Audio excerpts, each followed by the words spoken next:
पूरी जैन समाज के लिए, अयोध्या तीर्थ क्षेत्र के लिए, श्री दिगंबर जैन अयोध्या तीर्थ क्षेत्र कमेटी के लिए अत्यंत प्रशंसनीय, अत्यंत हर्ष का विषय है। ऐसे पूज्य छुल्लक जी के चरणों में शत नमन करते हुए हम आमंत्रित करेंगे संघस्थ ब्रह्मचारी बहन जया दीदी जी, कृपया आएं और आज के इस अवसर पर मंगलाचरण के द्वारा इस कार्यक्रम का शुभारंभ करें। उसके बाद आज हम पूज्य छुल्लक जी के, पूज्य बड़ी माता जी के पाद प्रक्षाल भी करेंगे, भगवान को अर्घ्य समर्पित करेंगे और उसके साथ कार्यक्रम को आगे गति प्रदान करेंगे। आइए ब्रह्मचारिणी जया दीदी मंगलाचरण। देवादिदेव 1008 श्री ऋषभ देव भगवान की जय हो। गणनी आरिका श्री ज्ञानमती माता जी की जय हो। समस्त माता जियों की जय हो। चिनवाणी पुत्र छुल्लक श्री ध्यान सागर महाराज की जय हो। सरस्वती वंदना की कुछ पंक्तियां। चंदार्क कोटि घटितो ज्वल दिव्य मूर्ते, श्री चंद्रिका कलित निर्मल शुभ्र वस्त्रे, कामार्थदायी कलहंस समाधिरूढ़े, वागीश्वरी प्रतिदिनं मम रक्ष देवी, वागीश्वरी प्रतिदिनं मम रक्ष देवी। देवासुरेन्द्र नतमौलिमणि प्ररोचिः, श्रीमंजरी निविड रंजित पाद पद्मे, नीलालके प्रमद हस्ति समानयाने, वागीश्वरी प्रतिदिनं मम रक्ष देवी, वागीश्वरी प्रतिदिनं मम रक्ष देवी। केयूरहार मणिकुंडल मुद्रिकाद्रे, सर्वांग भूषण नरेंद्र मुनीन्द्र वंदे, नाना सुरत्नवर निर्मल मौलियुक्ते, वागीश्वरी प्रतिदिनं मम रक्ष देवी, वागीश्वरी प्रतिदिनं मम रक्ष देवी। मंजीर कोत्कनक कंकण किंकणीनां, काश्चन्च झंकृत रवेण विराजमाने, सद्धर्म वारिनिधि संतत वर्धमाने, वागीश्वरी प्रतिदिनं मम रक्ष देवी, वागीश्वरी प्रतिदिनं मम रक्ष देवी, वागीश्वरी प्रतिदिनं मम रक्ष देवी। जिनवाणी माता की जय हो। आज चैत्र पूर्णिमा के दिन हम सभी यहाँ पर एकत्रित हुए हैं। निमित्त तो गुरु भक्ति का है, पर गुरु भक्ति के साथ साथ हमें जो देव शास्त्र गुरु का जो सानिध्य मिलता है और उसके साथ जो हमारी विशुद्धि बढ़ती है, हम सब जो सामूहिक भक्ति करते हैं उससे जो हमें पुण्य का लाभ मिलता है वो बहुत ही अद्वितीय अद्भुत होता है। देखिए, माता जी गणनी आरिका ज्ञानमती माता जी के सानिध्य में आज प्रथम बार महाराज जी का जिनवाणी पुत्र छुल्लक श्री ध्यान सागर महाराज जी का अवतरण दिवस मनाया जा रहा है। हमें बस इस बात की खुशी है, हम सभी भक्तों को यहाँ पर जो भी उपस्थित है, कि हम लोग यहाँ बड़ी माता जी गणनी आरिका माता जी के सानिध्य में हैं। महाराज जी का अवतरण दिवस तो है ही, पर बस माता जी जहाँ भी रहती हैं वहाँ पर सब कुछ अच्छा रहता है। तो हमारे लिए बहुत खुशी की बात है कि माता जी के सानिध्य में हम लोग महाराज जी का अवतरण दिवस मना रहे हैं। साथ साथ हम उसी बहाने माता जी की भक्ति करेंगे, गुरु की भक्ति करेंगे और उनके मुखारविंद से प्रवचनों का श्रवण कर अपने जीवन को धन्य करेंगे। तो मंगलाचरण के बाद एक भूमिका स्वरूप ये मैंने अपना एक वक्तृत्व प्रस्तुत किया है और इसी के साथ जय जिनेन्द्र। ब्रह्मचारिणी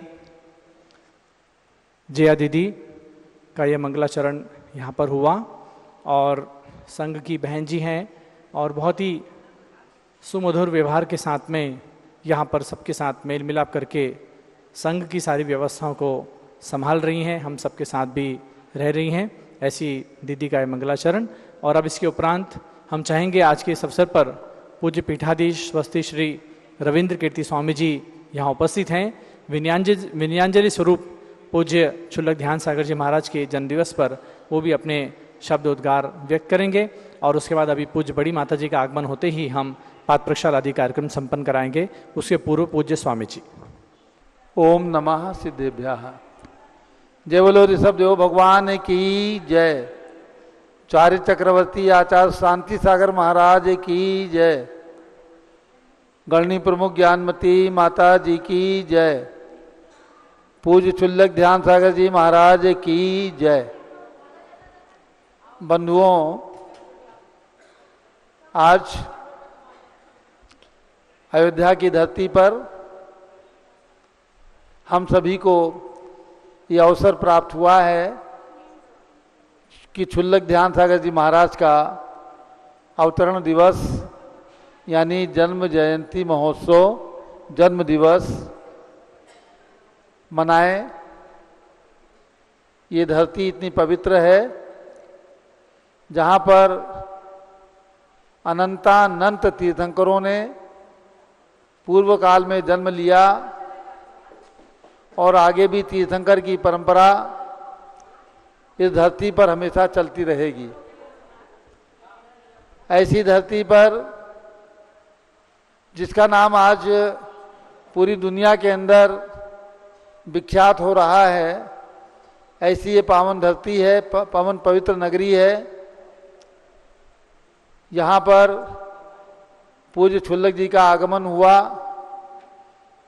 जैसा कि मुझे थोड़ी थोड़ी जानकारी है, पूज्य क्षुल्लक जी ने लगभग 40 वर्ष से हाथ में पिच्छी ग्रहण करके रत्नत्रय की साधना में लगे हुए हैं और रत्नत्रय की साधना के साथ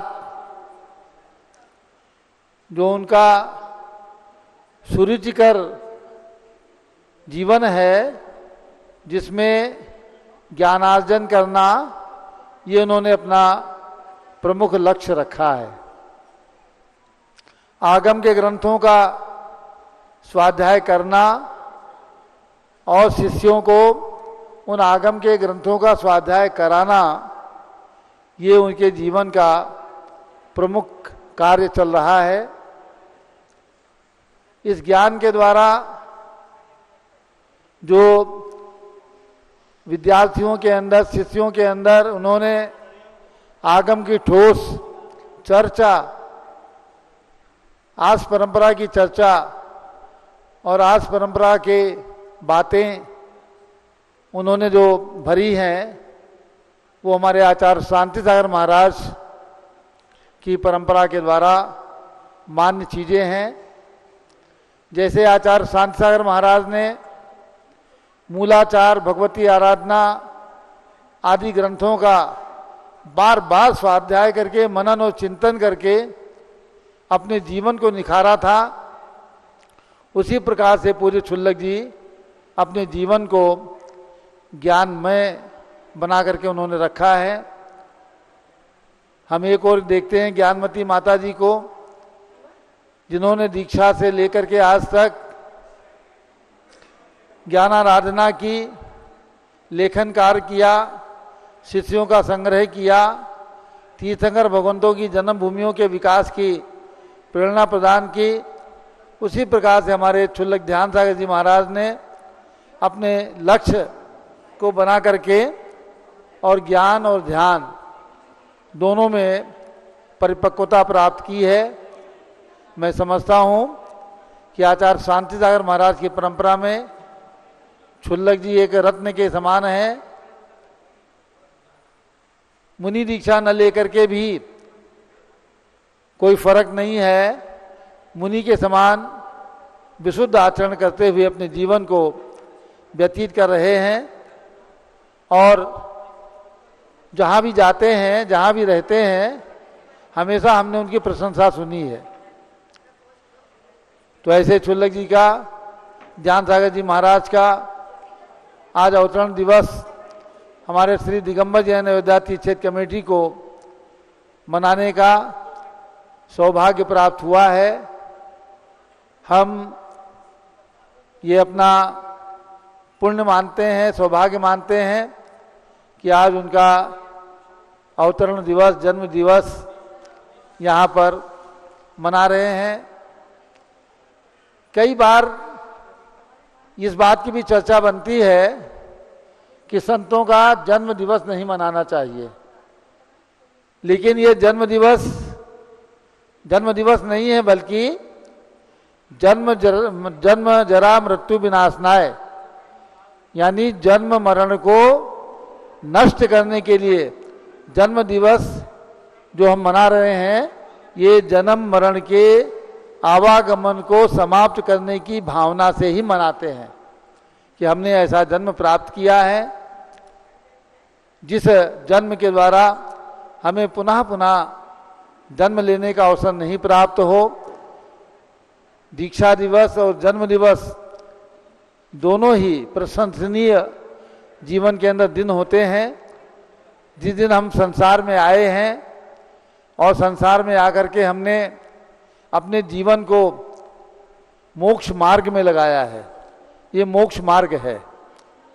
ये क्षुल्लक दीक्षा मुनि धर्म का छोटा भाई है। आगम के अंदर कहा गया है कि श्रावक भी मुनि धर्म का छोटा भाई है। तो श्रावकों में श्रावकोत्तम, इससे बड़ा कोई श्रावक नहीं होता। 11 प्रतिमा लेकर के, हाथ में पिच्छी और कमंडलू लेकर के एक बार आहारचर्या करना, अणुव्रतों का पालन करना, ये श्रावक का सबसे उत्कृष्ट चरित्र है। तो ये मुनि धर्म का छोटा भाई हमारे ग्रंथों में कहा गया है, जिसका पालन पूज्य क्षुल्लक ध्यान सागर जी महाराज के द्वारा किया जा रहा है। तो आज हमारे संस्था के कार्याध्यक्ष भाई अनिल कुमार जी जैन, जो राजधानी दिल्ली में रहते हैं प्रीत विहार में, वो भी आज यहाँ पर आए हुए हैं। इस संस्था के महामंत्री हमारे अमरचंद जी जैन, वे भी यहाँ पर आए हुए हैं। एक बार आकर के हम लोग फल तो चढ़ाएंगे और अर्घ्य भी समर्पित करेंगे, लेकिन संस्था की ओर से आकर के एक स्त्री फल समर्पित करके आशीर्वाद लें। श्री अनिल कुमार जी जैन कार्याध्यक्ष और श्री अमरचंद जी जैन महामंत्री, श्री दिगंबर जैन अयोध्या तीर्थ कमेटी की ओर से आकर के एक श्रीफल चढ़ा करके और पूज्य क्षुल्लक जी का संस्था के लिए आशीर्वाद प्राप्त करें। फल ले लीजिए। उदक चंदन तंदुल पुष्प कई चर सुदीप सुधूप फलार्घ्य कई धवल मंगल गान रवा कुले जिन ग्रहे जिन साधु माम यजे। ओम ह्रीम 105 पूज्य क्षुल्लक श्री ध्यान सागर जी महाराज चरणों में अर्घम निर्वपामीति स्वाहा। इच्छामी महाराज, इच्छामी। पूज्य महाराज जी को इच्छामी। हमारे बीच में श्री सुशांत जी कड़ोले, जो न्यूजीलैंड से आए हुए हैं और पूज्य महाराज जी के अनन्य भक्त हैं क्षुल्लक जी के, और विशेष यहाँ इंडिया में वो भोज कर्नाटक से हैं। कृपया आएँ और 2 शब्दों में वो भी अपनी विनयांजलि अर्पित करेंगे। इसके बाद डॉक्टर सुरभि पांडे नागपुर से महाराज जी के शिष्यों में एक हैं, उनकी भी विनयांजलि हम सुनेंगे। आइए सुशांत जी। जय बोलो श्री आदिनाथ भगवान की जय, 24 भगवान की जय, श्री चारित्र चक्र प्रथमाचार्य शांति सागर जी मुनि महाराज की जय, ज्ञानमती माता जी की जय, समस्त आरिका संघ की जय, क्षुल्लक ज्ञान सागर जी मुनि महाराज की जय। सभी को जय जिनेन्द्र। मैं भोज ग्राम से आया हूँ, चारित्र चक्र पद्माचार्य शांति सागर मुनि महाराज जी के गांव से, और हमें बहुत हर्ष होती है कि हम यहाँ ऐसे भी मौका मिलेगा कि क्षुल्लक रत्न ध्यान सागर मुनि महाराज जी का जो जन्म दिवस ज्ञानमती माता जी के पाद कमलों में होगा। ये हमारे लिए बहुत अहोभाग्य है। हमें गुरु की मतलब हम इतने संसार में भटके हुए थे कि जैसे ही हमें महाराज जी का सानिध्य मिला, उनका आशीर्वाद मिला, उनके वजह से हम जैन धर्म में कुछ बढ़ पाए, आगे बढ़ पाए, और उनके ही आशीर्वाद से हम यहाँ तक आए हैं, और उनका कृपा हम पर सदा बने रहे। उनके वजह से ही मैं कह सकता हूँ कि हम इतने संसार के जो पाप सागर में भटके हुए थे, हमें एक दिशा मिली और उनका जो आशीर्वाद है उसी के वजह से हमारा कल्याण हो रहा है। और क्षुल्लक ध्यान सागर जी महाराज जी इस बार मतलब हम पहली बार उनके अवतरण दिवस पर आए हुए हैं और उनके यहाँ पे आने से हमें बहुत मतलब ज्ञानमती माता जी का भी सानिध्य मिला और सभी आर्ष परंपरा का जो भी यहाँ इतना सारा प्रभावना होता है उसमें हमें सहभाग होने की मौका मिला है। तो हम इस सौभाग्य को हम समझते हैं और इसी के साथ हम हमारा दो शब्द समाप्त करते हैं। हम कन्नड़, हिंदी थोड़ा हमारा उतना अच्छा नहीं है, लेकिन कन्नड़ में हम कहते हैं कि जो हमारे जो गुरु है उन्हीं के आशीर्वाद और उन्हीं के अनुकंपा से ही सब कुछ हो रहा है और उन्हीं के चरणों में हम सदा हमारा नतमस्तक रहे और हम इस मार्ग में आगे बढ़े और हमें भी मोक्ष प्राप्त हो जाए। और अब हमारे बीच में डॉक्टर सुरभि जी पांडे नागपुर से आई हुई हैं, वो भी इस अवसर पर अपनी विनयांजलि अर्पित करेंगी और पूज्य महाराज जी के प्रति उनके क्या विचार हैं जन्मदिवस के अवसर पर, वो अपने उद्गार व्यक्त करेंगे। बोलिए पूज्य गणिनी आर्यका ज्ञानमती माता जी की, आर्यका संघ की, पूज्य गुरुदेव छल्लक श्री ध्यान सागर जी महाराज की। मैं अपने बचपन की पहली स्मृति आप सबसे शेयर करना चाहती हूँ। गर्मी की छुट्टियां लगती है ना परीक्षाओं के बाद, आजकल के बच्चों की नहीं लगती, हमारी लगती थी। तो खिड़की में बैठी हुई थी और उस वक्त ना मंदिर से बहुत ज़्यादा जुड़ाव नहीं हुआ करता था। मंदिर तो संडे जाना पड़ता था ना, बचपन में ऐसा पता था, अब नहीं। तो तब खिड़की में बैठी थी और नीचे से ना बहुत भीड़ निकली और बीच में एक बहुत ही चमचमाता हुआ माथा दिखा और वहाँ पे ना वो बालिका अटक गई। मैं थी वो बालिका। वह विद्या इनके लिए भी और सभी के लिए भी, क्योंकि ध्यान सागर महाराज के द्वारा आज आधुनिक साधनों के माध्यम से भी पूरे देश के अंदर ज्ञान का प्रकाश फैलाया जा रहा है। मैं आज चिंतन कर रही थी कि 40 साल हो गए छुल्लक जी को छुल्लक दीक्षा धारण करके। आप लोग सोचते होंगे कि 40 साल तक ध्यान सागर जी छुल्लक के रूप में, अभी महाराज जी, अभी मैं जो लोग पूज्य गणिनी प्रमुख श्री ज्ञानमती माता जी की जय। महाराज जी, अभी मैं भगवान ऋषभ देव का जीवन चरित्र देख रही थी अपने स्थान पर विराजमान। तो उसमें आया कि राजा महाबली की पर्याय से, सुनना आप सब लोग भी, भगवान ऋषभ देव ने अपने 10 भव पूर्व से जीवन का उत्थान प्रारंभ किया था। तो राजा महाबली की पर्याय में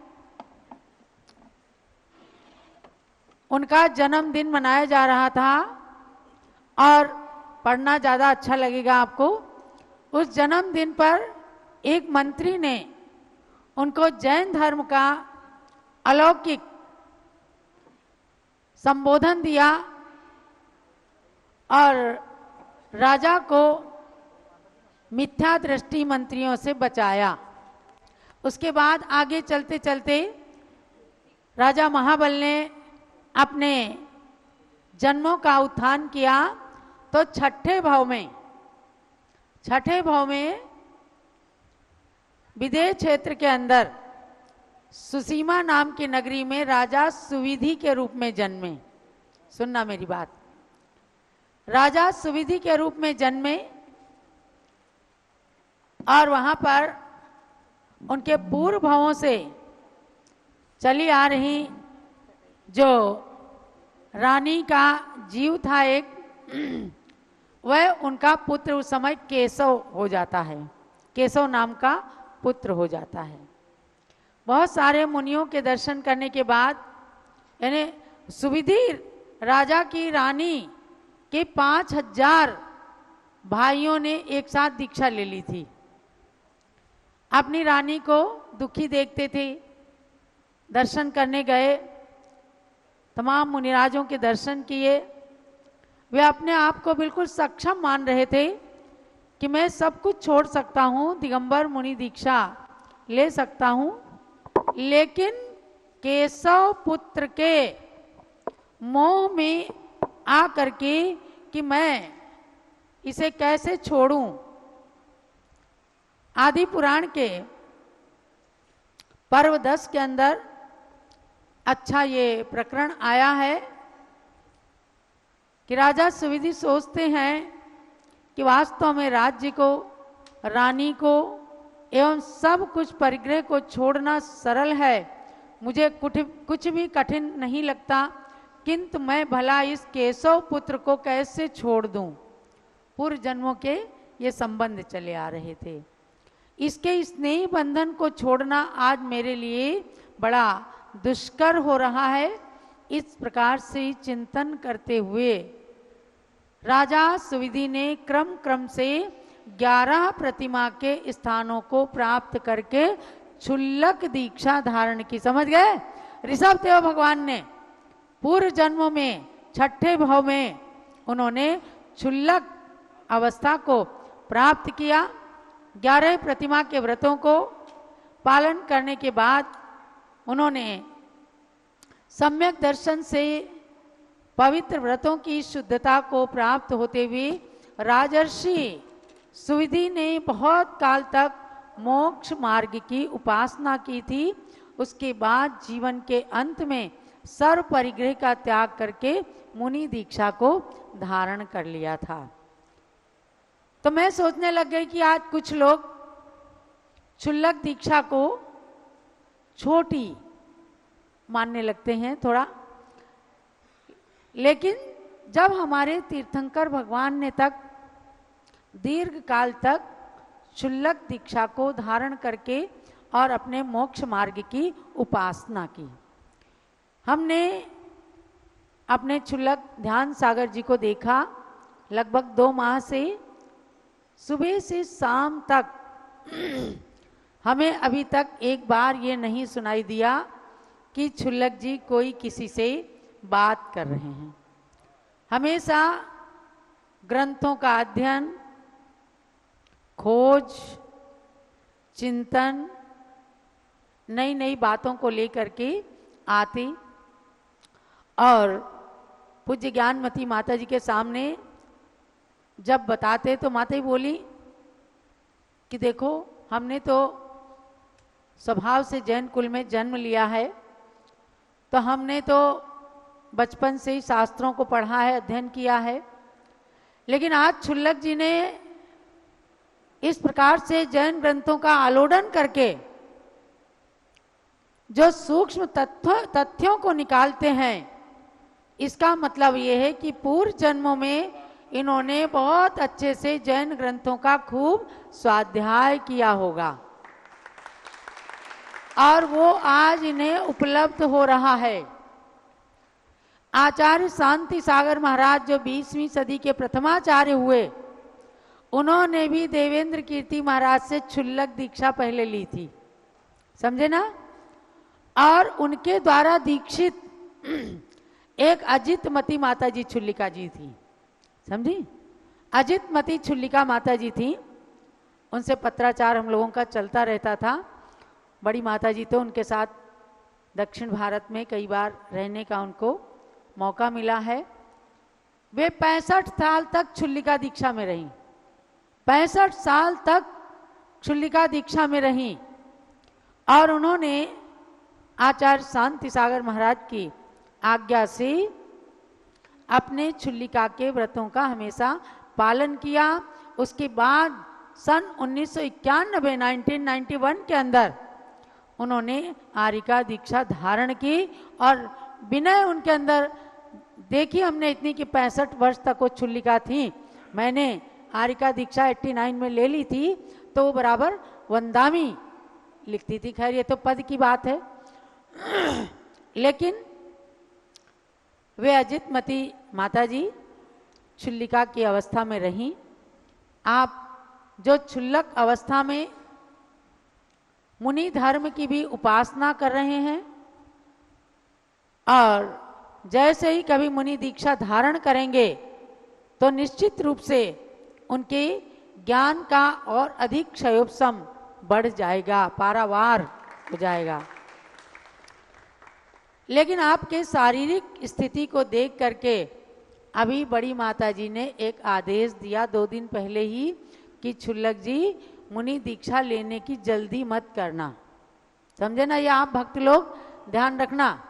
अभी बड़ी माता जी ने क्षुल्लक जी की शारीरिक स्थिति देखते हुए, इनको कभी सिर दर्द हो जाता है और थोड़ा नाजुक नाजुक से भी हैं, और जितना ज्ञान लोगों को दे रहे हैं उसमें भी हो सकता है थोड़ी रुकावट आ जाए। तो अभी बड़ी माता जी का यही आदेश है या उनके द्वारा प्रेरणा है कि अभी आपकी जो निर्बाध साधना ये चल रही है उसमें खंडन मत आने देना और मुनि दीक्षा लेने की जल्दी मत करना।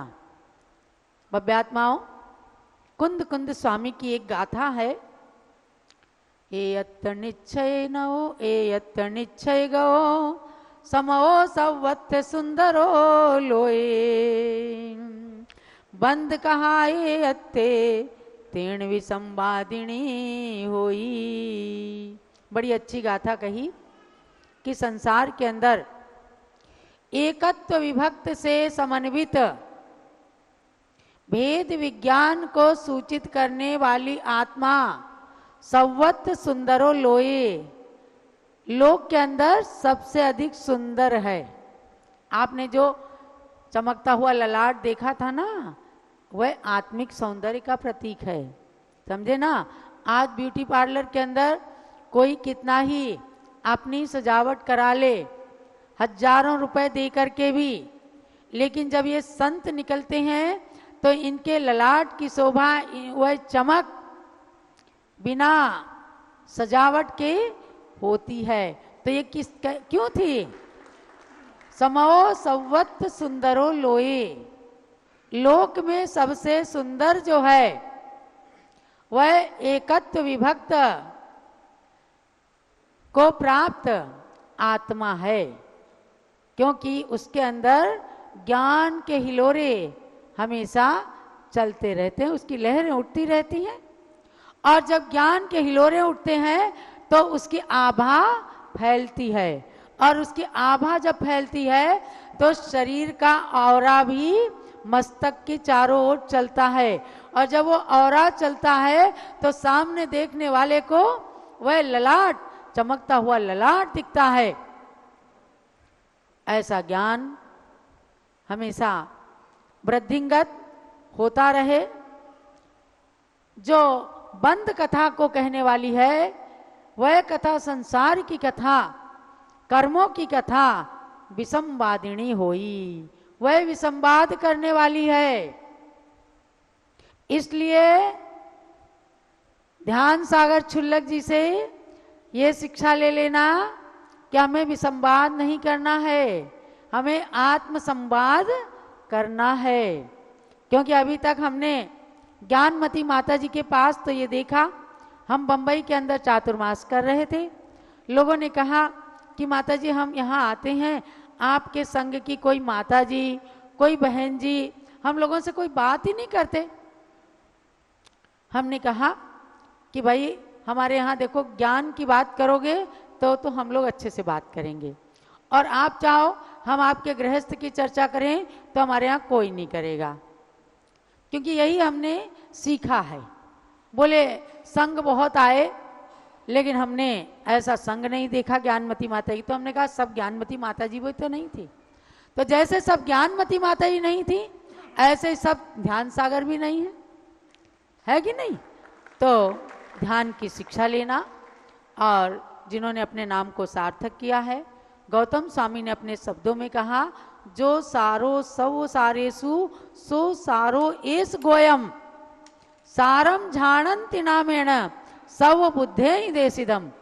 कि अगर सारों में सार है तो हे गौतम, वे अपनी आत्मा को संबोधित करते हैं कि सारों में सार है तो हे गौतम ध्यान है, जिसे सर्वज्ञ सर्वदर्शी भगवंतों ने कहा है। ऐसे ध्यान को भी हमेशा करके जीवन में चाहे 5 मिनट का ध्यान करें, लेकिन 24 घंटे में एक बार ध्यान जरूर करना। और आज हमें अच्छा लग रहा है कि प्राचीन तीर्थ, मैं यही बताना चाहती थी कि आप बड़ी बड़ी भीड़ इकट्ठी कर सकते हैं, लेकिन अयोध्या अनादि तीर्थ नहीं मिलेगा। बहुत बड़े बड़े साधु मिल सकते हैं, लेकिन ज्ञानमती माता जी जैसी 72 साल तपस्या करने वाली ज्ञानमती माता जी नहीं मिलेंगी, और इनकी रेज नहीं मिलेगी इनकी आंखों से। समझो कि आज साक्षात आचार्य शांति सागर महाराज का स्नेह, शांति सागर महाराज के वात्सल्य, शांति सागर महाराज के आशीर्वाद की रेज ज्ञानमती माता जी ने आज पिच्छिका के माध्यम से छुल्लक जी को हमारे प्रदान कर दिया है। खूब आगे स्वस्थ रहें छुल्लक जी, इसी प्रकार से इनके ज्ञान की वृद्धि होती रहे। हम भगवान ऋषभ देव से यही प्रार्थना करते हैं। चलो ऋषभ देव भगवान की जय। और आइए अब हमारे बीच में पूज्य गणिनी प्रमुख श्री ज्ञानमती माता जी विराजमान हो चुकी हैं। सबसे पहले पूज्य माता जी का पाद प्रक्षाल हम यहाँ पर करना चाहेंगे। हमारे बीच में संघपति श्री अनिल कुमार जी जैन उपस्थित हैं, हमारे महामंत्री अमरचंद जी जैन उपस्थित हैं, कृपया आ जाएं और आज के इस अवसर पर पूज्य माता जी का पाद प्रक्षाल करने के लिए उपस्थित हों।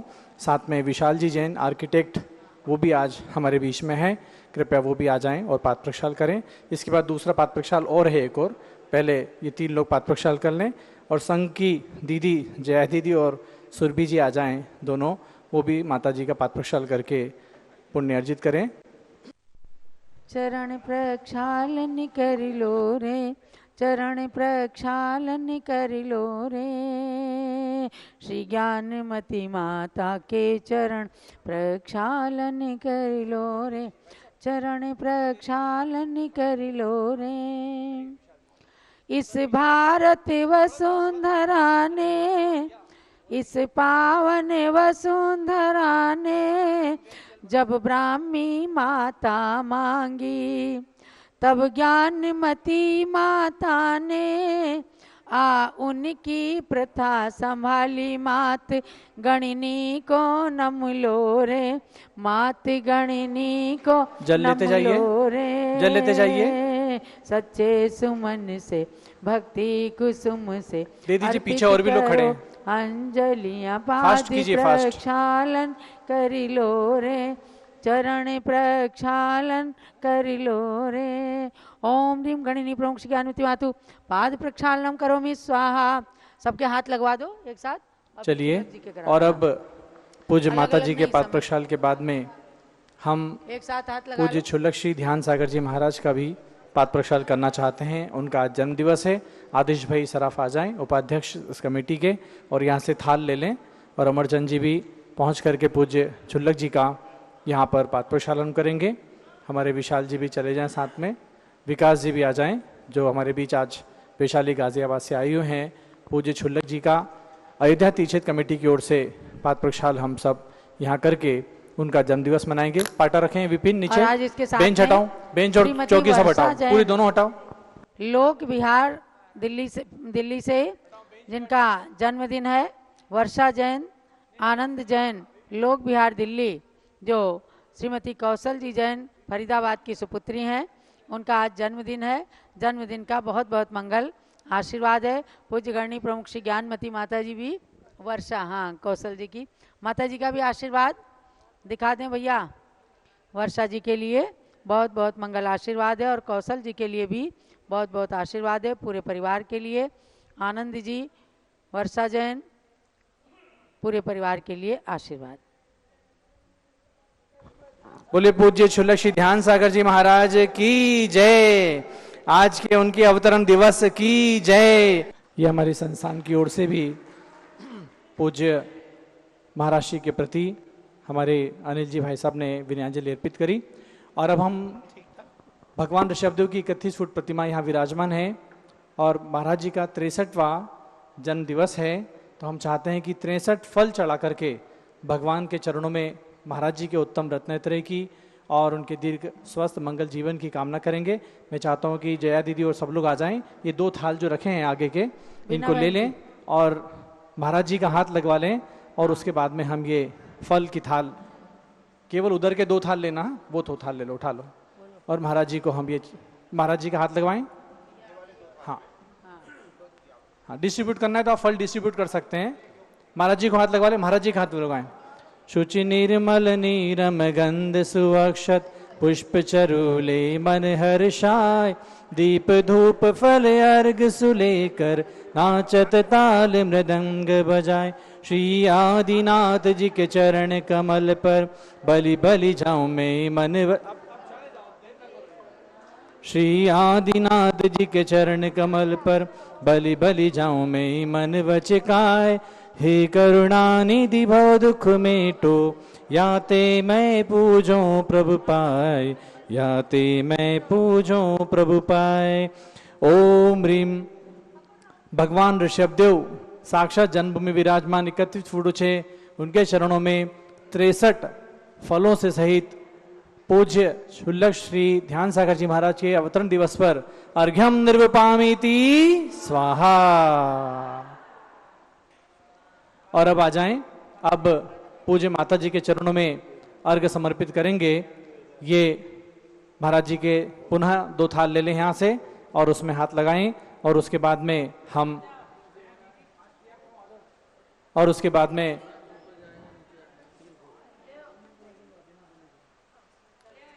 पिच्चिका मंडल धारी माता नमन तुम्हें हम करते हैं, अष्ट द्रव्य का थाल सजाकर महाराज जी का भी हाथ लगवा ले, अर्घ्य समर्पण करते हैं। युग की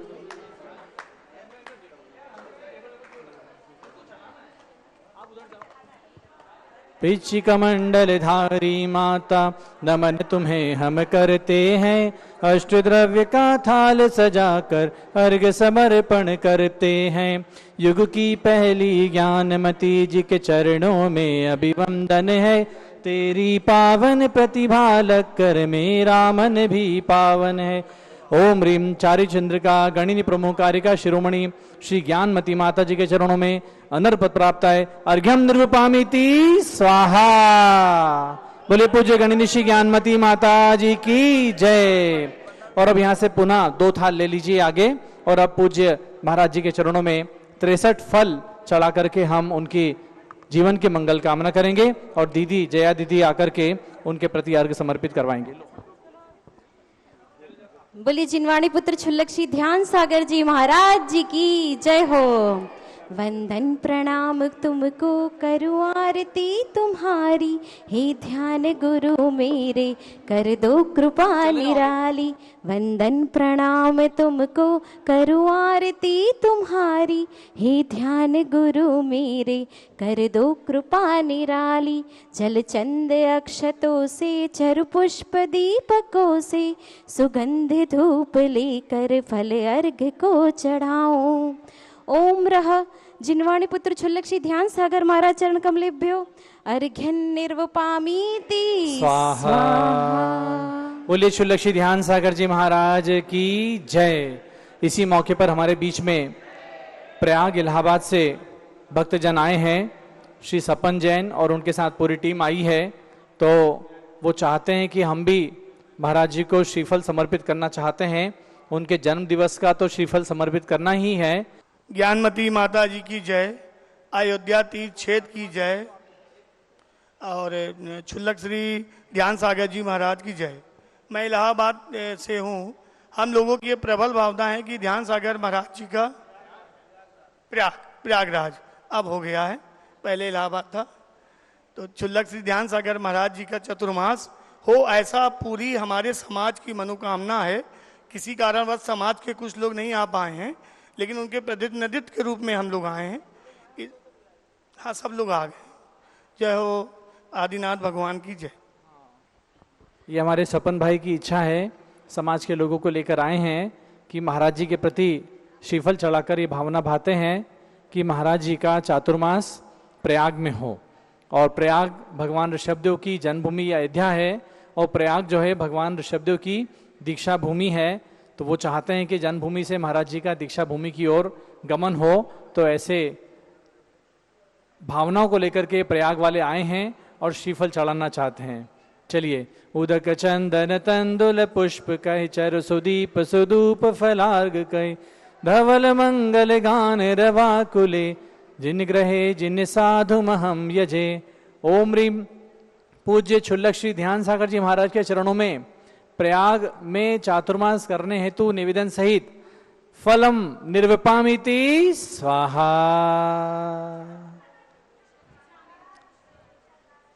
ये प्रयाग वालों की भावना उन्होंने महाराज श्री के चरणों में रखी है। और अब मैं निवेदन करूंगा, हमारे बीच में जया दीदी कृपया आ जाएं और आज जो एक विमोचन कराना चाहती हैं वो पूज्य माता जी के कर कमलों से वो विमोचन यहाँ पर संपन्न कराएं।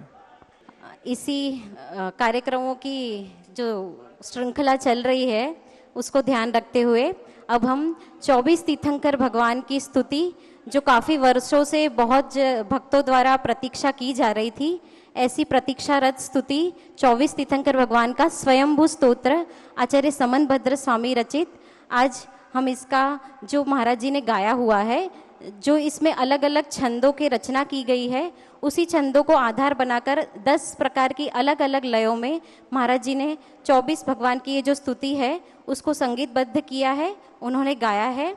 तो मैं पूज्य गणनी आरिका माता जी से आज्ञा चाहती हूँ, चंदामती माता जी से आज्ञा चाहती हूँ, सभी आरिका माता जी से कि हम इसका जो ऑडियो है वो प्ले करके आपके आशीर्वाद से इसका विमोचन करेंगे।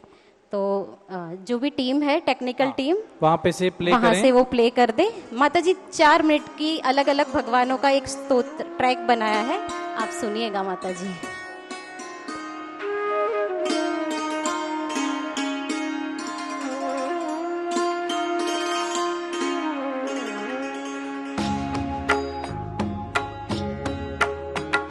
स्वयं भुवा भूतहितेन भूतले समञ्जसज्ञान विभूति चक्षुषा विराजितं येन विधुन्वता तमः क्षपाकरेणेव गुणोत्करैकरै चन्द्रप्रभं चन्द्रमरीचिगौरं चन्द्रं द्वितीयं जगतीव कान्तं वन्देभिवन्द्यं महतामशीन्द्रं जिनं जितस्वान्तकषाय बन्धम् धर्मतीर्थमनघं प्रवर्तयन् धर्म इत्यनुमतः सतां भवान् कर्म कक्षमदहत्तपोग्निभिः शर्म शाश्वतमवाप शङ्करः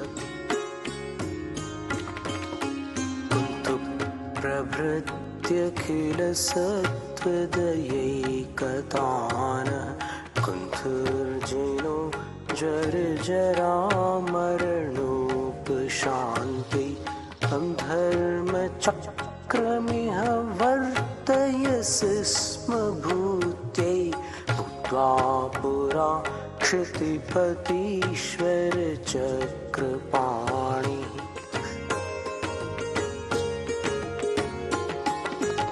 गुणस्तोकं सदुल्लङ्घ्य तद्बहुत्वकथास्तुतिः आनन्त्यात्ते गुणा वक्तुमशक्यास्त्वयि सा कथं मतिगुणविभवानुरूपतस्त्वयि वरदागमदृष्टिरूपतः गुणकृशमपि किञ्चनोदितं मम भवदाद्दुरितासनोदितम्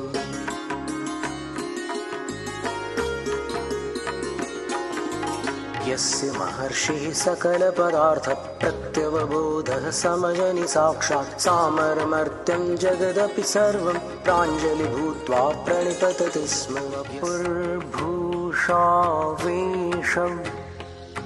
व्यवधिरहितं शान्तकरणं यतस्ते सञ्चष्टे स्मरशरविषातङ्कविजयं विनाभीमैः शस्त्रैः हृदयामर्षविलयं ततस्तन्निर्मोहः शरणमसि नः शान्तिनिलयः।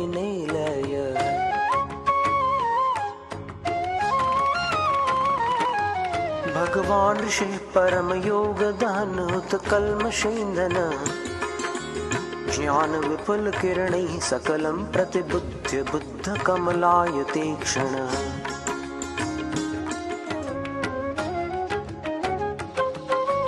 कीर्त्या भुवि भासितया वीरत्वं गुणसमुच्छया भासितया आसूढसभासितया सोमैव व्योम्निकुन्दशो भासितया तव जनिषा। बोले स्वयंभू स्तोत्र की जय। पूज्य महाराज जी की बहुत ही सुमधुर आवाज में ये स्वयंभू स्तोत्र हम सब ने सुना। और अब मैं पूज्य गणेश ज्ञानमती माता जी से निवेदन करता हूँ आज के इस अवसर पर महाराज जी के अवतरण दिवस पर अपना आशीर्वचन हमें प्रदान करें और उसके बाद में पूज्य महाराज जी हम सबको अपनी मंगल भावनाएं सुनाएंगे। ओम नमः सिद्धेभ्यः ओम नमः सिद्धेभ्यः ओम नमः सिद्धेभ्यः ओम नमः सिद्धेभ्यः। नमः ऋषभदेवाय धर्मतीर्थ प्रवर्तिने सर्वा विद्या कला यस्मात् आविर्भूता महीतले। बद्धात्माओं, मैं चिंतन कर रही थी कि हमारे आचार्य विद्यासागर जी ने इनका नाम जो रखा ना ध्यान सागर, ये नाम को सार्थक किए हुए हैं। और मैं तो यही कहूँगी कि अपने नाम को ही सार्थक करें। आचार्य श्री वीर साहब जी महाराज जब मुझे कोई शिक्षा देते तो एक ही देते कि बेटी तुम अपने नाम का ध्यान रखना। तो मैं तो छुल्लक जी को यही कहूँगी कि अपने नाम का ही ध्यान रखें और ध्यान सागर नाम को सार्थक करें। आज वो ध्यान के तो 4 भेद हैं, आर्त ध्यान, रौद्र ध्यान, धर्म ध्यान और शुक्ल ध्यान। तो आर्त ध्यान और रौद्र ध्यान से हटकर जो हमेशा धर्म ध्यान में लगे हैं, क्योंकि आज इस पंचम काल में शुक्ल ध्यान संभव ही नहीं है। इनके लिए क्या, हमारे लिए क्या, महामुनियों के लिए भी संभव नहीं है। शुक्ल ध्यान संभव नहीं है इस पंचम काल में, धर्म ध्यान ही है। और धर्म ध्यान को तो छठखंडागम ग्रंथ में और मूलाचार में 10वें गुण स्थान तक धर्म ध्यान माना है। तो हमारे ध्यान सागर जी के लिए एक ही कहना है कि हमेशा धर्म ध्यान का चिंतन करते हुए और आत्मा का चिंतन करें, जैसा कि आचार्य सांसार जी महाराज ने अपने अंतिम प्रवचन में कहा है और मैंने स्वयं अपने कानों से सुना है। मैं वहीं उपस्थित थी छिलिकावस्था में कि कम से कम 5 मिनट क्यों न हो आत्मा का ध्यान करना। आत्मा भिन्न है, शरीर भिन्न है, आत्मा भिन्न है, शरीर भिन्न है। कम से कम 5 मिनट तक चिंतन करना।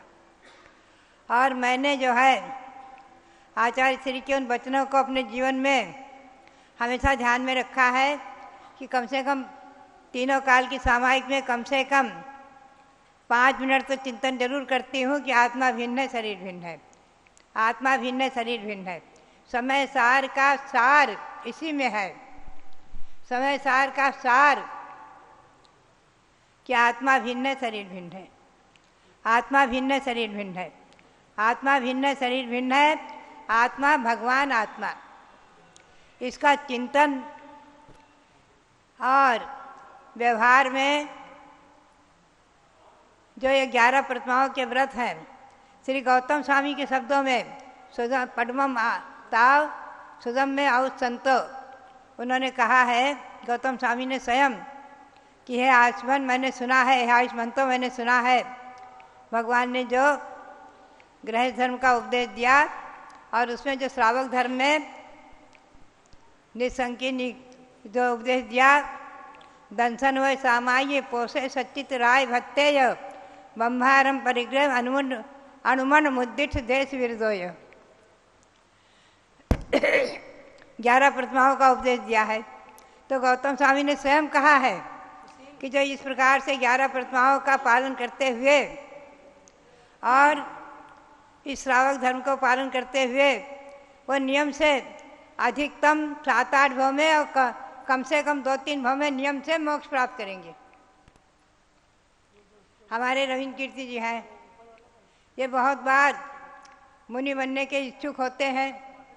तो इन्हें जो है शुरू में तो जम्बूद्वीप की रचना के काम के लिए इन्हें रोका गया था कि जम्बूद्वीप की रचना का काम पूरा करो। वहाँ जो 13 द्वीप जम्बूद्वीप आदि बने हस्तिनापुर में, जैन भूगोल की रचना एक अलौकिक अद्वितीय, जो कि मुझे भगवान बाहुबली का ध्यान करते हुए मिली थी और त्रिलोकसार आदि ग्रंथों में मिली।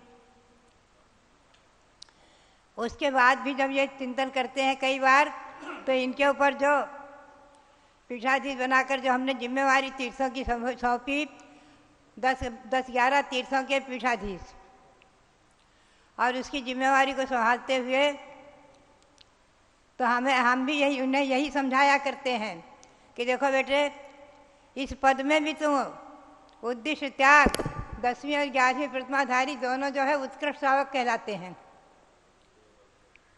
सब कुछ त्याग है, धर्म ध्यान है और ये बहुत बड़े काम है।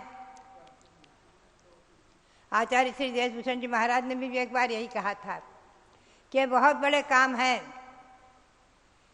मंदिरों के जीर्णोद्धार विकास, मूर्तियों के तीर्थों के जीर्णोद्धार और विकास के जो कार्य, और जो मांगी तुंगी में पर्वत को चीर कर फाड़ कर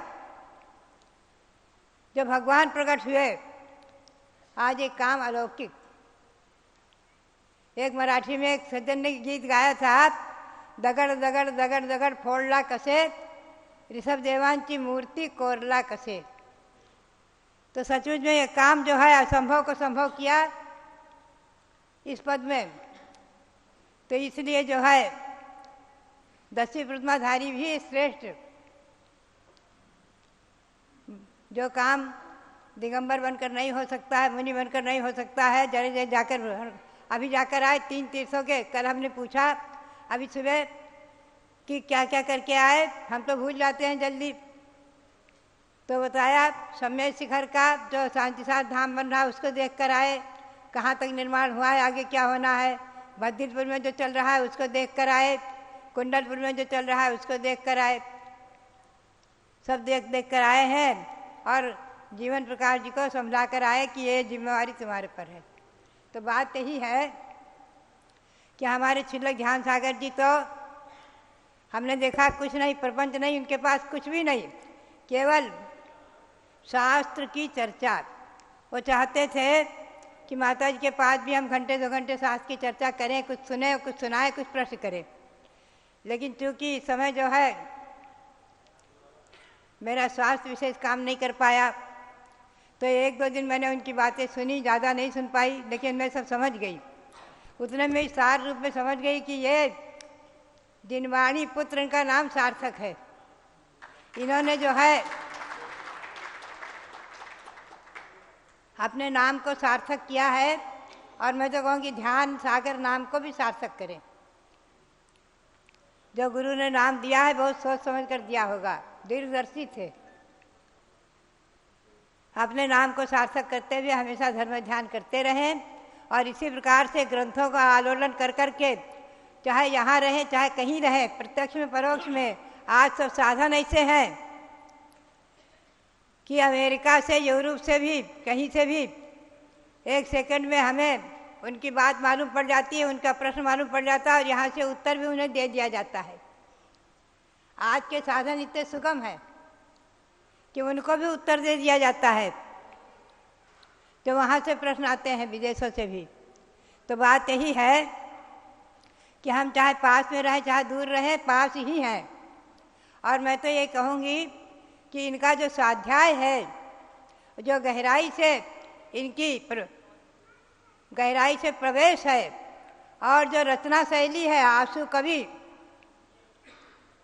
मैंने देखा आंसू कवि झट से स्तुति बना लेते हैं, पूजा बना लेते हैं संस्कृत में। मुझे बहुत अच्छा लगा।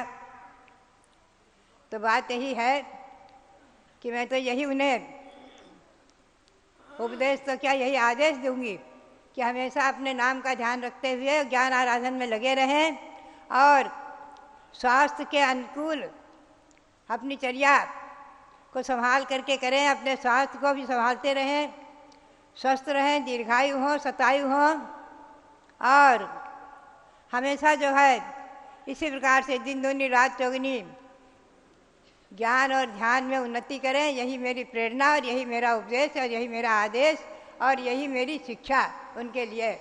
आज इस उनके जन्म दिवस के मंगल अवसर पर उनके लिए शतायु होने की कामना और बहुत बहुत ज्ञान ध्यान की आराधना उनकी सतत उत्तरोत्तर वृद्धिंगत होती रहे। यही मेरा उनके लिए बहुत बहुत उपदेश आदेश और आशीर्वाद। बोलिए पूज्य गणिनी प्रमुख श्री ज्ञानमती माता जी की जय। बोलिए पूज्य शुल्लक श्री ध्यान सागर जी महाराज की जय। और अब हम पूज्य महाराज जी के भी उद्गार सुनना चाहेंगे कि आज के जन्म दिवस पर उनको कैसा लग रहा है जब उनका जन्म दिवस अयोध्या में पूज्य माता जी की छत्र छाया में मनाया जा रहा है। तो ऐसे ज्ञानी ध्यानी पूज्य शुल्लक श्री ध्यान सागर जी महाराज। ओम नमः सिद्धेभ्यः। नमो अरिहन्ताणं नमो सिद्धाणं नमो आयर्याणं नमो उवझायाणं नमो लोय सवसाहूणम्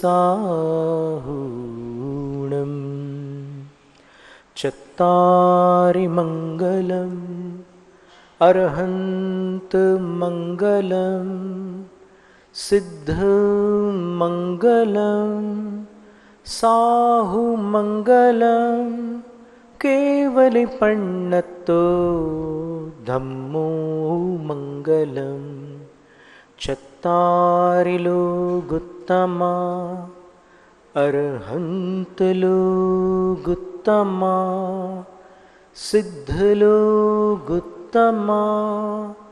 साहुलोगुत्तमा केवलिपण्णतो धम्मो लोगुत्तमा चत्तारि शरणं पव्वजामि अर्हन्त शरणं पव्वजामि सिद्धशरणं पव्वजामि साहुशरणं पव्वजामि केवलिपण्णतो धम्मो शरणं पव्वजामि। त्रिलोक त्रिकालवर्ती परमार्थ आप्त परमात्मा भगवती जिनवाणी सरस्वती देवी माँ और निर्ग्रंथ गुरु राजों को भक्तिपूर्ण नमन वंदन।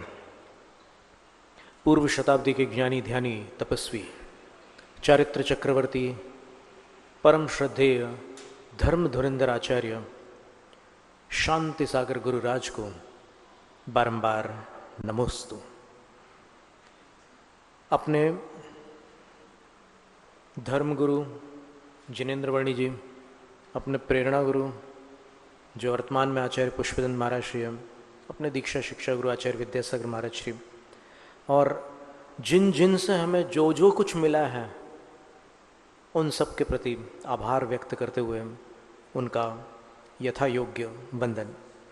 और साक्षात इस परम धाम शाश्वत तीर्थ अयोध्या नगरी में साम व्यवहारिक प्रत्यक्ष रूप से विराजमान ज्ञानमती माता जी, गणनी आर्य का ज्ञानमती माता जी, उनके श्री चरणों में बारंबार भक्तिपूर्वक वंदामी वंदामी वंदामी। समस्त आर्य का संघ को वंदामी।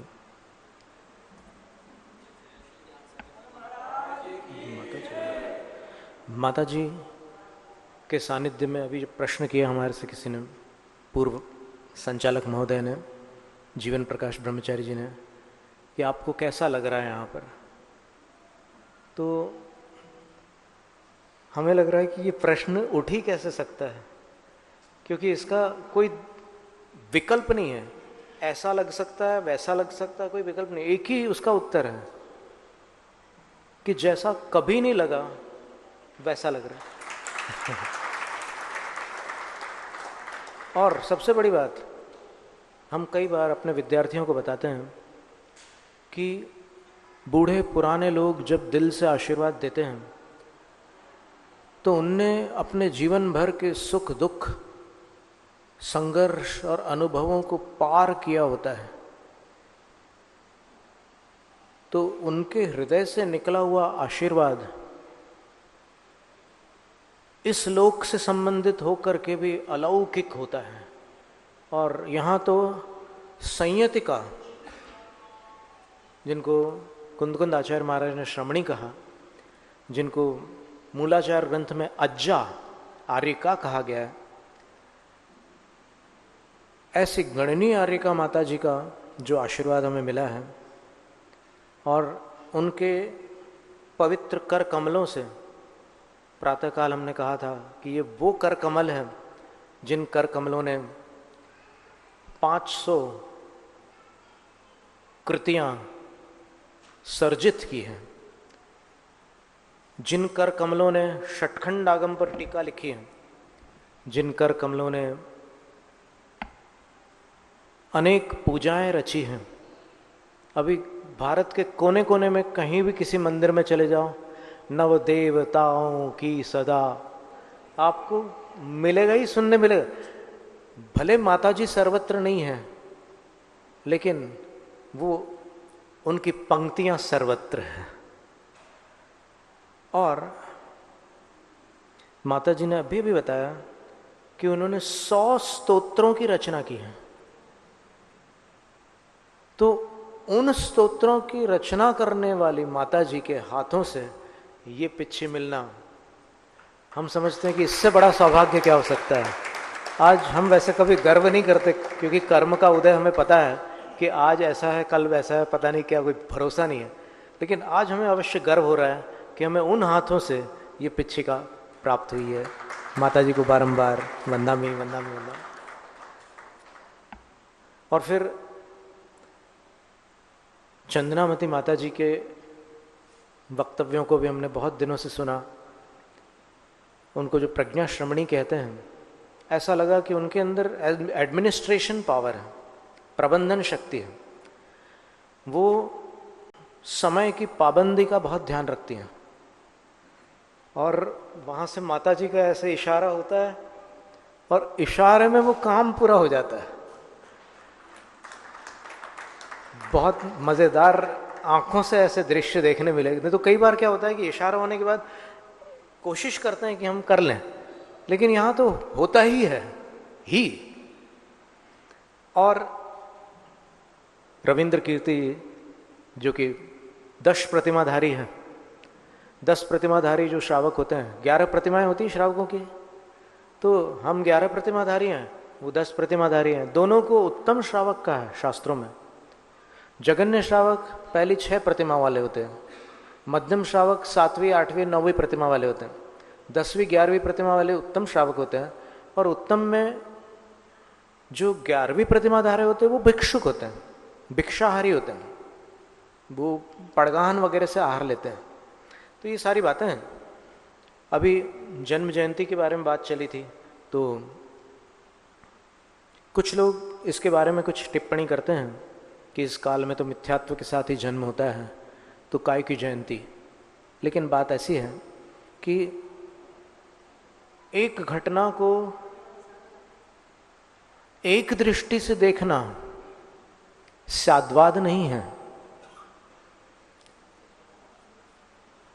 एक घटना को अनेक प्रकार से देखना आवश्यक है। कभी कभी एक तरफ से देखने से कुछ और दिखता है, दूसरी तरफ से देखने से कुछ और दिखता है। तो दूसरा पक्ष भी अपन देखें। ठीक है, मिथ्यात्व के साथ जन्म हुआ तो फिर वो जन्म के काल में मिथ्यात्व था, लेकिन जिस मिथ्या दृष्टि ने उस जन्म में जैन धर्म को प्राप्त किया है, क्या उसका जन्म व्यर्थ मानोगे? असंभव। वो अपने जन्म की खुशी क्यों ना मनाए जिस जन्म ने उसको जिनेंद्र भगवान से मिला है, जिस जन्म ने उसको देवशास्त्र गुरु प्रदान किए, जिस जन्म ने उनको यहां पर माता जी के पास पहुंचा है। वो जन्म धन्य नियम से है। लेकिन जन्म के विषय में आचार्यों ने बहुत सारी बातें कही हैं। देखो, अगर अपन जन्मोत्सव मनाने का विरोध करते हैं, आचार्य भगवत जिनसेन स्वामी ने लिखा है कि बच्चा जब 1 साल का होता है, फिर 2 साल का होता है, वर्षवर्धन क्रिया मनाई जाती है।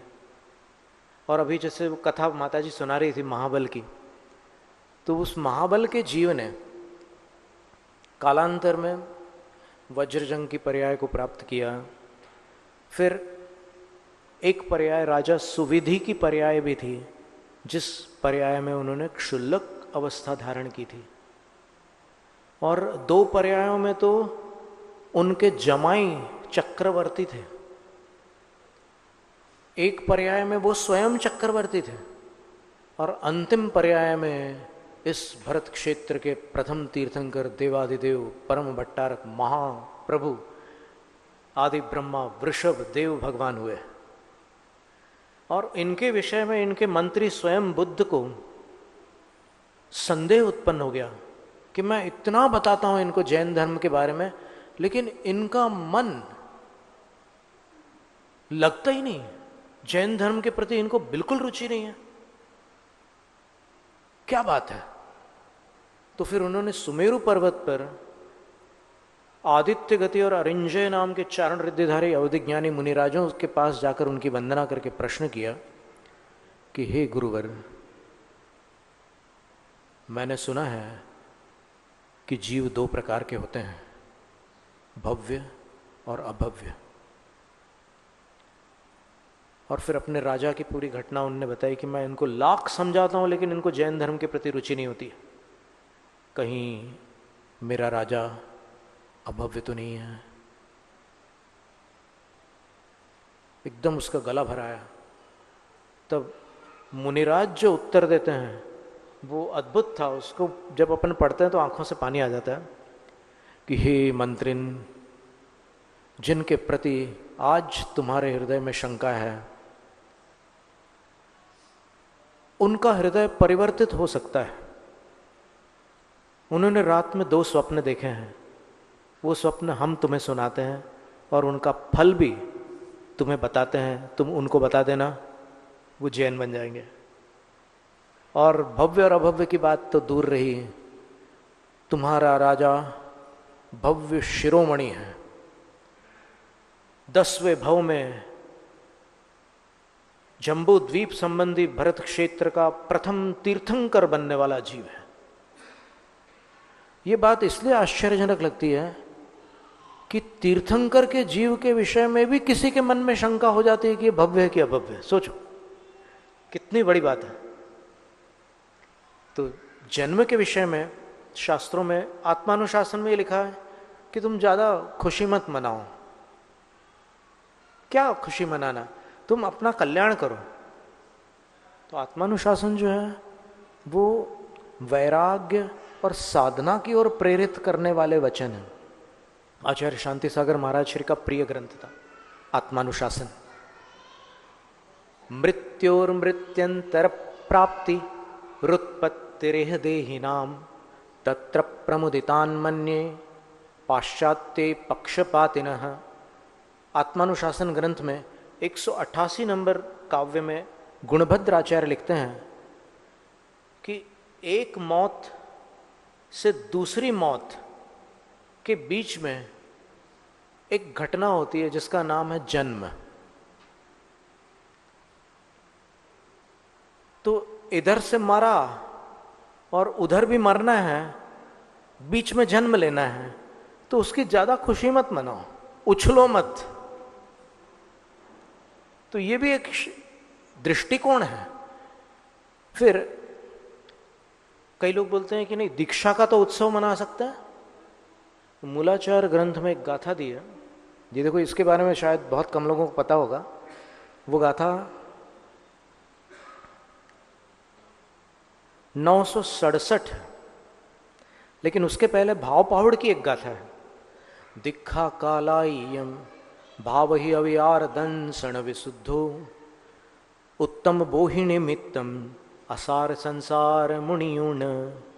अब देखिए, आचार्य कुंदकुंद स्वामी के कई वचन ऐसे हैं जिनको अगर 3 लोग पढ़ते हैं तो तीनों को अलग अलग समझ में आते हैं। तो इस गाथा का अर्थ क्या है? वो संबोधन दे रहे हैं अवियार। इसके 2 अर्थ निकलेंगे, प्राकृत भाषा है तो 2 प्रकार की छाया बन जाएगी, अविकार और अविचार, दोनों प्रकार की छाया बनेगी। हे विचार रहित साधु, तुम अपनी दीक्षा को भूल गए। और दूसरा, हे विकार रहित साधु, तुम अपनी दीक्षा को भूल गए। तुम्हारे अंदर विकार नहीं है, लेकिन फिर भी तुम कुछ दूसरे काम में लगे हुए हो, संभल जाओ। कहते हैं कि दीक्षा के काल में तुमने क्या भावना की थी, दीक्षा के समय जो केशलोंच किया था, दीक्षा के समय जो पिच्छी हाथ में ली थी, दीक्षा के समय जो तुमने जिन मुद्रा अंगीकार की थी, उस समय क्या भाव थे। तो उसको भाव ही, उसी भाव को भावित करो, उसको दोहराओ, बार बार उसका स्मरण करो। तो उससे क्या होगा?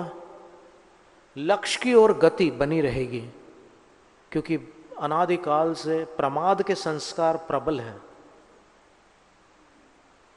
थोड़ा ढीले हो जाते हैं तो फिर बात बिगड़ने लग जाती है। इसलिए चुस्त होना है, सुस्त नहीं रहना है। उत्तम बोहि निमित्तम, उत्तम बोधि के निमित्त ये काम करो कि दीक्षा काल का स्मरण करो। और असार संसार मुनियुण, संसार को असार जानकर इस बात का ध्यान रखो, नहीं तो फिर असार संसार में डूब जाओगे। अब मूलाचार की जो गाथा है उसमें लिखा है कि प्रतिवर्ष दीक्षा जयंती मनाओगे और ये गणना करोगे कि मेरे इतने वर्ष हो गए। जैसे अभी हमारे विषय में लोग कहते हैं ना कि 40 वर्ष, सन 85 में हमारी दीक्षा हुई, अभी 25 चल रहा है, 40 वर्ष हो गए। तो इसको लेकर के अकड़ने की बात नहीं है। जो अकड़ते हैं वो आत्मा को पकड़ नहीं पाते, वो संसार में जकड़ जाते हैं। अकड़ने की बात नहीं है। आचार्य कहते हैं मूलाचार में, माहो वास गणना न तत्थ वासाणि परिगणिज्यन्ति बहवो तीर्थवुत्ता सिद्धा धीरा विरग परा साहू। इस गाथा को अभी हम पढ़ रहे थे तो एकदम आंखें भर आई थी। इसमें लिखा है कि दीक्षा के वर्षों की गिनती मत करो। उस मार्ग में, जिस मार्ग पर जिनेंद्र भगवान चले हैं, वहां वर्ष नहीं गिने जाते। बहवो तीर्थवुत्ता, उनके मार्ग पर चलने वाले बहुत सारे साधु निर्ग्रंथ मुनिराज, धीरा विरग परा, धीर वीर और वैराग्य में तत्पर ऐसे साधु 3 रात में मोक्ष चले जा चुके हैं। फिर तुम वर्षों की गिनती करके अभिमान कर रहे हो। वो 3 रात में मोक्ष चले गए, तो गिनती मत करो। और ऐसे एक अंग्रेजी में कहावत भी है, don't count the years in your life, count the life in your ears. जीवन के वर्ष मत गिनो, वर्षों में जो जीवन है उसको गिनो। तो इस तरह ये सारी बातें थी। ज़्यादा व्याख्यान करना थोड़ा संकोच होता है हमें, पर माता जी ने अध्यात्म की जो बात कही अभी बीच में, तो उस विषय में सिर्फ हम एक बात कहना चाहते हैं कि कुंदकुंद आचार्य महाराज इस समय अध्यात्म के बड़े प्रखर प्रणेता के रूप में विख्यात है। उनके 5 ग्रंथों में एक ऐसी गाथा है जो उन्होंने दोहराई है। और एक आचार्य यदि एक गाथा को 5 ग्रंथों में दोहराए तो ये तो पक्की बात है कि वो गाथा कोई साधारण गाथा नहीं हो सकती। वो कौन सी गाथा है? समय सार ग्रंथ की 49वीं गाथा है। वही गाथा प्रवचन सार ग्रंथ की 172वीं गाथा है। वही गाथा पंचास्तिकाय की 127वीं गाथा है। वही गाथा नियम सार की 46वीं गाथा है। और वही गाथा भाव पाहुड़ की 64वीं गाथा है। कौन सी गाथा है? अरसमरुवम गंधम अव्वत्तम चेदना गुणमसद्दम जान अलिंग गहणम जीवमणि दिट्ठ संठाणम। हे शिष्य, तुम जीव को जानना चाहते हो? जैन धर्म में है क्या? व्यावहारिक जीवन जीने वाला मनुष्य अगर गृहस्थ है तो वो अपने प्रपंचों में अपना समय देता है, लेकिन दिन का उद्घाटन परमात्मा की आराधना करके करता है।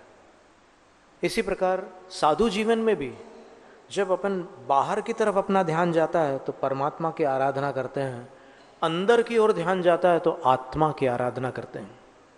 ये दोनों आराधना एक साथ नहीं होती है।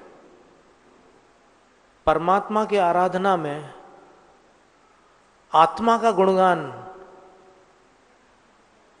विसंगतिपूर्ण है, आत्मा की आराधना में आत्मा की आराधना है। तो इसलिए इस गाथा में कुंद आचार्य महाराज ने कहा है कि हे जीव, तुम जीव को 2 प्रकार से जानो। एक, वो क्या नहीं है ये जानो, और 2, वो क्या है ये जानो। यानी अस्थि से भी जानो और नास्ति से भी जानो।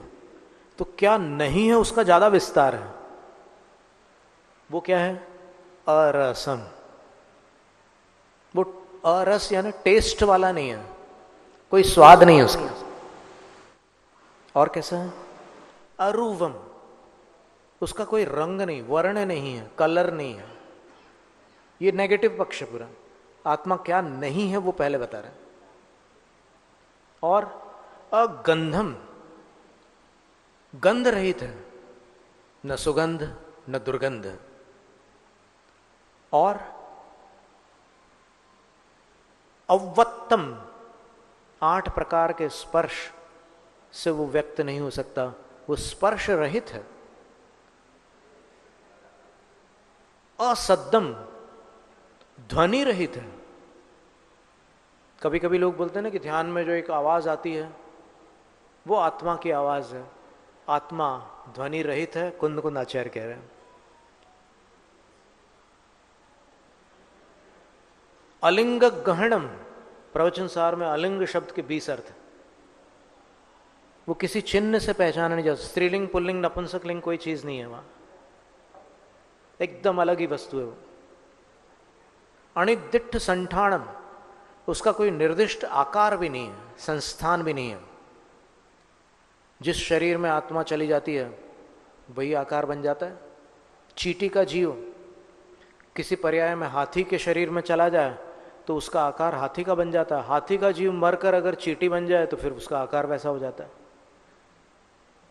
फिर है क्या? ये तो सब नकार दिया, ये नहीं, ये नहीं, ये नहीं, ये नहीं। फिर बचा क्या? तो बोले चेतन गुणम, चेतना गुण है जिसके पास, उसको हे शिष्य तुम जीव जानो। अब चेतना क्या वस्तु है? तो आचार्य कुंद स्वामी के वांग्मय में चेतना का वर्णन नियमसार ग्रंथ की 46वीं गाथा की टीका में है। समयसार ग्रंथ की 319वीं गाथा की टीका में है। 387वीं गाथा की टीका में भी है। पंचास्तिकाय ग्रंथ में 16वीं गाथा, 38वीं गाथा, 39वीं गाथा में है। प्रवचनसार ग्रंथ में 123वीं गाथा के आसपास की गाथाओं में चेतना का विस्तार से वर्णन है। अनेक ग्रंथों में चेतना का वर्णन है। तो अगर वहां से अपन चेतना को समझ ले कि क्या चीज है, सबसे बड़ी चीज है चेतना। सबसे पहले अपनी चेतना में मोक्ष हो जाए तो फिर उस दिशा में अपनी गति हो सकती है। अगर चेतना में ही मोक्ष नहीं है तो फिर क्या है? बहुत सारी बातें हैं। भाव विभोर होकर माता जी को बारंबार वंदना भी करते हैं।